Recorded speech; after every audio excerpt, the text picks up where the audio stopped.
Hey, Larken Rose here with a few words about national security, a term that shows up all over the place and hardly anybody thinks clearly about what it really means.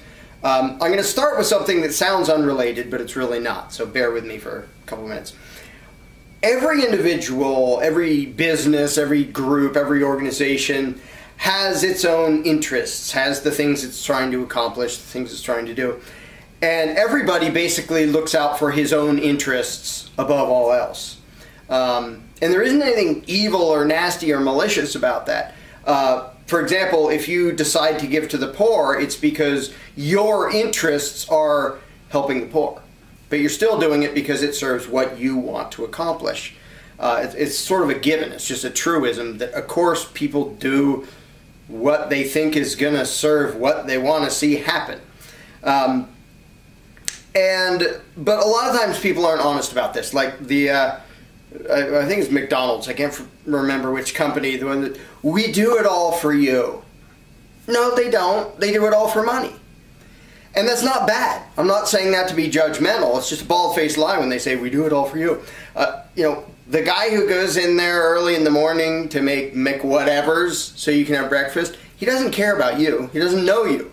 He's not, oh, I got to get up and get in there because I really want that guy to have his breakfast. He doesn't care. He's getting paid. Now, part of what he needs to do to get paid to keep that job is make the customers happy, which, you know, being kind of nice and friendly helps with that, and being prompt and giving decent service has a lot to do with that. But ultimately, he's not there to serve you. He's there to serve himself. He's there to make money. And that there doesn't have to be a conflict. And in a free market, there isn't a conflict. The way each person serves himself is by serving others. That's the beauty of the free market and voluntary economics, is that if I want your money, I have to do something that you will so much like that you will voluntarily give me your money. That way you get something you like and I get money, which I like. I would like it more if it wasn't fiat garbage, but that's a different topic. So everybody acts in his own interests. And we sort of know this. Like, if you go to a business and say, go to McDonald's, I really wish you would serve nothing but like vegetarian burgers. Well, they're in the business of making money, and they know darn well the vast majority of their customers wouldn't go there anymore if they didn't sell dead cow burgers. So they sell dead cow burgers. And it's not to be mean, it's because that's what makes them money. That's what serves their interests. And everybody does this. Everybody tries to serve his own interest, whatever his own values and preferences and what he's trying to accomplish. Okay, now, what the heck does that have to do with national security? Well, there's this thing called the United States government. And people have this wishy-washy, weird, vague notion that its job is to protect us. No, it isn't. And we are not its customers, because it doesn't ask us nicely if we want to buy its services. If we live in this country, it says, oh, you're going to pay for it, or we will drag you away and put you in a cage. They don't have to please us. They have violent coercion, which is what government always is. You know, you either pay them by way of taxes, or they steal your house or your car, or they drag you away and throw you in prison. So they don't have to please you. You are not the customer. You are not the one they are trying to please. And they don't give a rodent's butt about keeping you safe, because that doesn't serve their interest. Their interest is to empower their own organization, the U.S. government. And if you're getting beat up by some criminal over there, they don't care. It doesn't empower them in the slightest to protect you, because you have to pay for them whether they protect you or not. Now, they have to put on enough of a show that there isn't like a tax revolt or an open revolution, so they sort of pretend to care a little bit here and there, just enough to keep the people from overthrowing them or just massively disobeying them. But they don't care about you. The U.S. government is not in the business of caring about you. You know, it throws out its propaganda like it's there to protect the people. No, it isn't. It's a corporation. It's its own little thing serving itself. Now, when it says national security, it does not mean, when the control freaks in government talk about national security, they don't mean the security of all the people living in this great big place called the United States. They don't give a rodent's butt about you. If you get blown up, they couldn't possibly care less. If they get blown up, then they're sort of upset because that messes with their interests and their profits, their control, their power. That they would care about. If you get blown up, who cares? It's like McDonald's isn't in the business of making sure that somebody 3 counties over isn't getting beat up. You know, they might sort of say, well, I hope he's not, but that's not what McDonald's does. We make money selling this stuff. And the U.S. government is the same way. It's an organized corporation that serves itself, first and foremost. And because it doesn't have to please any customers, it serves itself and nobody else. It does. The only exception is it has to be just nice enough that people don't violently overthrow. Short of that, it doesn't care if you like what they do. So when they talk about national security, and you see something like what happened to Bradley Manning and then Snowden, where they're just viciously condemning these people and trying to hunt them down and going after them. Why? Because they went out in public and said, whoa, look at the nasty stuff your own government is doing to you. Now, it's ridiculous to think that the people who talk about national security in that context mean, oh my gosh, you people out there, it's going to harm you if you find out what we're doing to you. Obviously, it's not your interests they care about when they're viciously doing a witch hunt after anybody who shows you what government is actually doing. Government is trying to defend and empower government. That's all they ever do. Again, they'll put on a little bit of show to try to dupe people, but that's all they care about. And if you start to understand that, then you can start to understand why they're just, you know, the Bradley Manning leaks this video of U.S. military just murdering people.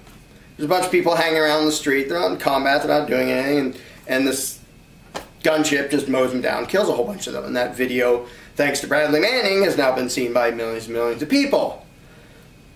The U.S. government didn't say, oh my gosh, look at what the troops did. We have to put a stop to this. They said, oh my gosh, the American people found out what U.S. troops do. We have to put a stop to them finding out. So go after Bradley Manning and say he's evil and he's putting our troops in danger. I have an idea. If you don't want the world to hate you, don't fly around murdering people. Works for me. I don't run around murdering people and the whole world doesn't hate me. So that's my happy advice for the U.S. government. But because their own interest is their own power and their own money and their own control and all the fun stuff that goes with that, they hate Bradley Manning for telling the truth way more than they hate their own mercenaries for committing murder. Here's where it gets to the uncomfortable part that most Americans just don't want to think about. Those U.S. troops in Afghanistan and in Iraq before and all over the world that are constantly in these conflicts, they are not there to protect you. And I mean, I don't know how more ridiculous the lie could be before people stop believing it. They're over there fighting for our freedom, because if they didn't, any second now, a bunch of Arabs would come over here and rule the United States. Does anyone really believe that?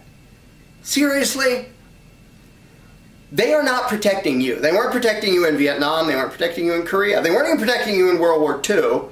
But that's a complicated enough thing. We'll leave that for another video. They aren't over there blowing up people on the other side of the world to protect you. Those people aren't any threat to you. Even if they don't like you, even if they think, you know, America is the big Satan. And incidentally, mostly they think the American government is the big Satan, and they're right. Now, a lot of them are too mushy in their head to even make the distinction, so they just sort of think, America. And I can't blame them too much, because most Americans are mushy in their head and think America, and can't distinguish between the people and the place and the ruling class. And so it's a bunch of mushy-headed pack mentality. But a thing that people really don't want to understand. Now, if you haven't read the Operation Northwoods documents, go look them up and read them. They're not that long. They're declassified. And you will see government serving its own interests by staging fake terrorist actions to blame on a foreign power in order to get public support for a war. Now, is that in the interest of the people? To create a war completely unnecessarily? To send American soldiers off to die in? Is that in the interest of the soldiers? No. Is it in the interest of the American people? No. Is it in the interest of government? Yes. Because they get power. When they can dupe the people into saying, oh, we have to do something about this. whether we're talking about foreign war or a war on drugs or a war on crime or a war on poverty, whenever they can dupe the peasantry into saying, government, please grab lots of power and fix this, that serves the government interest. So they will instigate wars because it empowers themselves. Here's another really uncomfortable part that people aren't going to want to hear. Guantanamo Bay, people have rightfully, and I just posted a video for a friend of mine about stuff happening at Guantanamo Bay. People are saying, oh, that's horrible how they're treating these people and they torture them. And some people say, what are you doing? Torturing people doesn't even give you reliable intelligence. Because if you torture somebody, you can get them to say anything. They will say anything to stop you from torturing them, whether it's true or false. They don't care. They just want you to stop torturing them. And so a bunch of CIA experts have said this does not gather useful intelligence. It doesn't gather accurate information. And so a lot of people are pointing at Guantanamo Bay and what they do there and the rendition thing and all the happy torture that the Bush and Obama administration seem to think is just fine and say, but that doesn't even help. Yes, it does. If you understand what they're actually trying to accomplish. If you still have it in your head that their goal is to protect you, then yeah, it doesn't accomplish anything. It's stupid. You torture people and they tell you completely random stuff that has nothing to do with reality. What good does that do? Plus you're being completely evil by torturing people. If you think that is their goal, it doesn't do any good. If you understand their real goal, you understand why they keep doing it. When they torture somebody to get a confession, and pay close attention because you're not going to want to hear this. When the U.S. government tortures somebody to get a confession, it is not because they want a true confession. They torture people to get false confessions. They want false confessions. Now, if you're imagining them as a protector, you can't process that. I'll tell you why they want false confessions. Because if they can create the image of this big scary enemy out there, then they have an excuse to build a giant war machine and a police state at home. And lots of power and surveillance and spying on everybody. And because there's these scary things out there. See, that guy just confessed. After we waterboarded him and tortured him and cut him up and did all these nasty things to him, he said there are terrorists. This is something that normal people don't want to understand because it's so dang creepy. When you realize the government serves itself. You aren't the customers. It doesn't need your permission to stomp on you and take your money.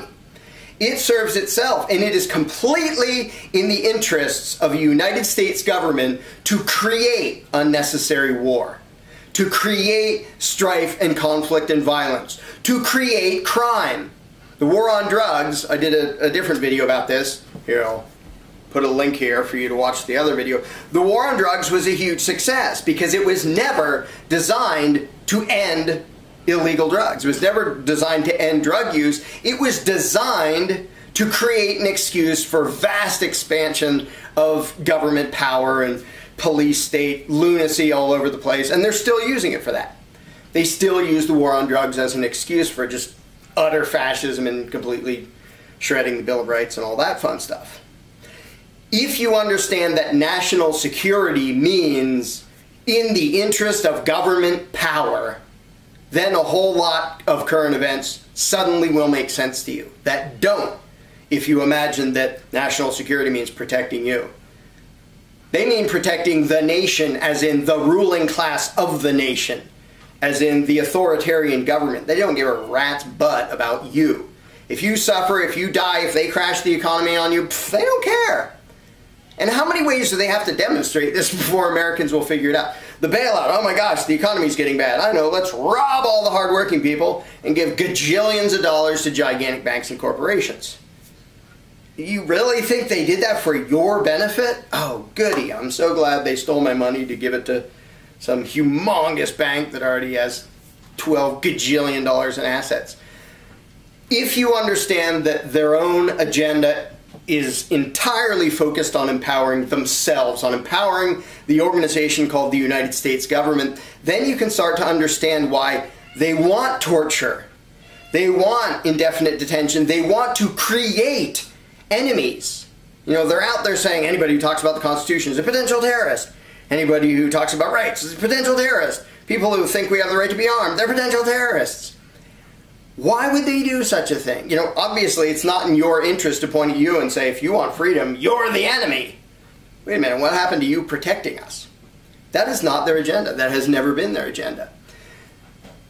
And that is a very important thing to understand what governments actually fear.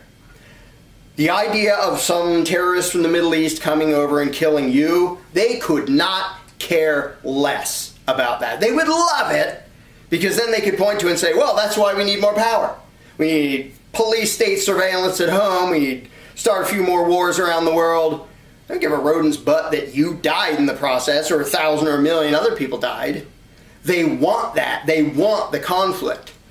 And this is something that's been around forever. Tyrants have been doing it forever. It's documented literally thousands of years back that they want the conflict and the fear and the strife. Because if everything's going fine, why would anybody empower a government? Well, my life is great. Let's give total control of my life to some narcissistic sociopath. Nobody does that. They have to be scared. There has to be a conflict. There has to be something they're scared of. When they say national security, they mean we're worried that the unquestioned power of the U.S. government is in danger. I don't give a rat's butt about the people of the United States. They're on the other side. Again, if you want to know who government actually fears, you can see it in their own propaganda. They're not scared of Al-Qaeda. They're not scared of extremist Muslims. They're not scared of Afghanistan. You really think any of those countries was going to do anything to us? What they are scared of, and the ones they are actually focused on, are people like you, who are starting to realize that they aren't your friend. They aren't your protectors. They are parasites and thieves and thugs and terrorists and tyrants and murderers. And it is the people figuring that out that pose a threat to the government. And I don't mean a threat of we're going to go blow them up. I mean a threat of when the people wake up to the fact that the slave master has no right to rule, then they say, we're not going to obey you anymore. You know, they may not even resist at all. They may just kind of ignore him. That is what they're scared of. That is the threat to their power, is Americans coming to realize that the United States government is not and has never been an organization that cares about the people or serves the people or helps the people or in any way creates or preserves civilization or morality or peaceful coexistence. It is your enemy. If you want a book on that, there's a book called Our Enemy, the State by Albert J. Nock, which shows why it's a given that government will always be the enemy of the people. And take it from me, they view you as their enemy. They're not trying to protect you. They view you as their livestock. And when they get scared is when they think you, the livestock, are starting to doubt their right to own you. When they say we have to protect national security, they mean we have to keep our livestock obedient. Once you understand that, you see the daily news, it will make a lot more sense.